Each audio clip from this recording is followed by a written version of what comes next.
Hi everybody, so my name is Farah and I just wanted to take a couple of minutes to share with you something that's been on my heart over the past couple of days. And so this past Sunday, Pastor Bruce began a series, a three-part series on the book of Habakkuk. And the first one was centered around the idea, God, why don't you answer my prayers? And so I think that with everything going on in our community and in our world right now, it's very, very easy to wonder, where is God? And I think it's especially hard for Christians who have grown up hearing, ask and you'll receive, seek and you'll find, knock and the door will be opened. Because after we have asked and we have sought and we have knocked, it still feels like we haven't received anything. And so, I think that it can be especially hard for Christians who are expecting to hear an answer and feel like we haven't. But what I found so comforting about the Sunday morning message was that we're not unique in those feelings and in having those questions. Habakkuk, who was a prophet of God, who spoke on God's behalf, even he felt these questions, and even he asked God, Lord, how long will you go without answering my prayers? And not just him, but there are so many stories in the Bible of people who felt just like us. And so in the next couple of minutes, I just want to take some time to share with you one of those stories that I've really related to in the past couple days. And so in the next couple of minutes, I wanted to share with you one story and encourage you that even though we don't feel like we see God's promise being fulfilled right now, we're not alone in this strange in-between. And so this story takes place a long time ago, and it takes place between Genesis 13 and 21 in the Bible. And it's the story of Abram and his wife Sarai. And so what was going on with them is Sarai was unable to have kids. The two of them were childless and really wanted a son, but they weren't able to have one. She wasn't able to conceive. But God promised them that they would have descendants. So as lovely as this promise sounds, it didn't really make sense. They couldn't even have one child, let alone countless descendants. It wasn't really making sense. But what I love about this story is that when God told Abram this promise, Abram believed him. So this story takes place in Genesis 15, 1-6, and this is what it says. Sometime later, the Lord spoke to Abram in a vision and said to him, "Do not be afraid, Abram, for I will protect you, and your reward will be great." But Abram replied, "O sovereign Lord, what good are all of your blessings when I don't even have a son? Since you've given me no children, Eliezer of Damascus, a servant in my household, will inherit all of my wealth. You have given me no descendants of my own, so one of my servants will be my heir." Then the Lord said to him, "No, your servant will not be your heir, for you will have a son of your own who will be your heir." Then the Lord took Abram outside and said to him, "Look up into the sky and count the stars if you can. That's how many descendants you will have." And Abram believed the Lord, and the Lord counted him as righteous because of his faith. So in this story, Abram is worried because unless he has a child of his own, everything he's worked for his whole life will be for naught.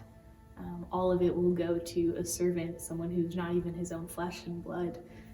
And so we can tell that Abram and Sarai just desperately want a child of their own.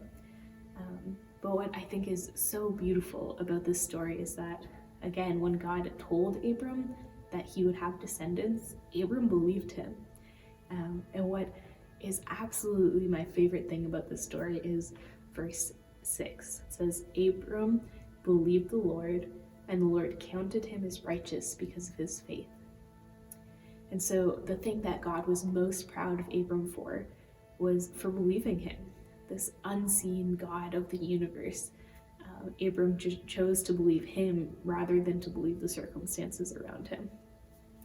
And so I'm sure after Abram and the Lord had this conversation, he was so excited. I'm sure he ran over to Sarai, his wife, And I'm sure that he shared everything that happened with her, and they jumped for joy and wept together.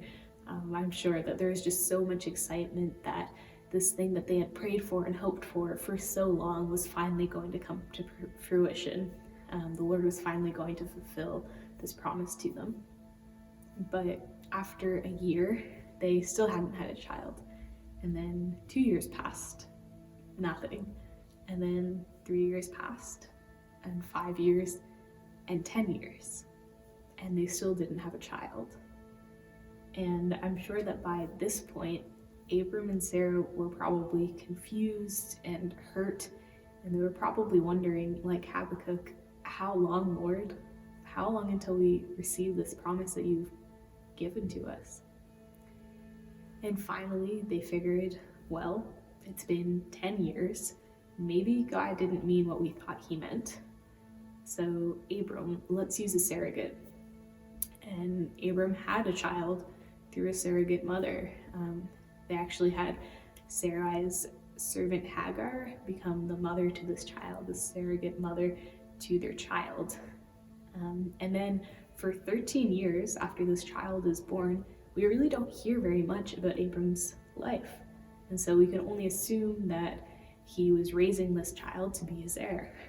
But then in the 13th year, when Abram was 99 years old, it says this in Genesis 17, verses 1 to 7. The Lord appeared to him and said, I am El Shaddai, God Almighty. Serve me faithfully and live a blameless life.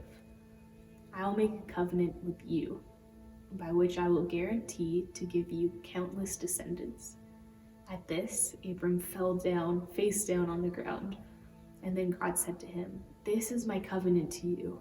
I will make you the father of a multitude of nations. What's more, I am changing your name. It will no longer be Abram. Instead, you will be called Abraham, for you will be the father of many nations, and I will make you extremely fruitful. Your descendants will become many nations, and kings will be among them. I will confirm my covenant with you and your descendants after you, from generation to generation. This is the everlasting covenant. I will always be your God and the God of your descendants after you. So what happens here is that the Lord breathes new life into the promise he's given to Abram. After 23 years, it's very, very clear that Abram had let go of this promise that God had given him. But God wanted to remind him that when he makes promises, he keeps them, and that this promise of a son would come to fulfillment. And so one way that God reminded Abram consistently of this promise is he changed his name. He tells them this: This is my covenant with you. I will make you the father of a multitude of nations. What's more, I am changing your name. It will no longer be Abram. Instead, you will be called Abraham, for you will be the father of nations. This change from Abram to Abraham, well, it seems like just the adding of 2 letters to us, was in reality life-changing. The ha sound that changed Abram to Abraham actually meant breath of God. And so God was breathing new life into the promise of Abram and making his very name, Abraham, a sign of it. And the same thing happened to Sarai. Her name was changed to Sarah. Again, just a reminder that God has breathed new life into their promises, and that God was going to fulfill his promise to them. And what is so beautiful about this story is that after 25 years, in Genesis 21, we finally read this. The Lord kept his word and did for Sarah exactly what he promised. She became pregnant and she gave birth to a son for Abraham in his old age. This happened at just the right time, as God said it would. And Abraham named their son Isaac. And so here we see that even after 25 years, God kept his promise. He fulfilled his promise. And even though Abram started out with believing God, he forgot and he let go of that promise. But what I think is so beautiful about this story is that the Lord never gave up on Abram and Sarah. Instead, he reminded them that their new names were Abraham and Sarah. He reminded them that he wasn't giving up on their promise. And eventually, after 25 years, in God's right timing, they saw that promise fulfilled. And I'm sure that it was so much sweeter because they waited so long, as hard as it must have been. And so I hope that you find this as an encouragement to you that the Lord will fulfill his promise to you. You might just have to wait a little bit longer. And as hard as that can be, it's so worth it to know that we get to have the Lord breathe his promise into us once again and remind us that he is working. And so there's so many other stories like this in the Bible of people who just feel like the Lord has forgotten about them, and yet the Lord has come through and fulfilled his promise to them. And so you can check out our devotional. It'll be posted in the link below. And you can see just a couple more stories of people who have gone through similar experiences. And I encourage you to just read through these questions and really think about them with the Lord and allow the Lord to just speak to you through them, and ask him yourself, God, what am I waiting on? What promise do you need to remind me of right now? And so we're gonna have one song after this. It's called Promises. It's by Maverick City Music, and I encourage you just to listen to the words and allow the Lord to speak to you through them.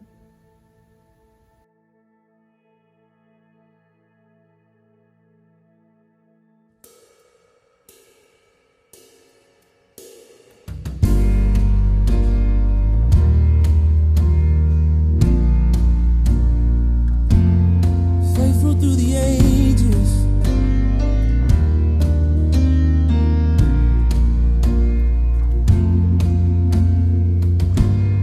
God of Abraham, you're the God of covenant and faithful promises. Time and time again, you have proven you do just what you said. Though the storms may come and the winds may blow, I'll remain steadfast and let my heart learn when you speak a word, it will come to pass. Great is your faithfulness to me. Great is your faithfulness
I'll still bless you in the middle of the storm, in the middle of my trial.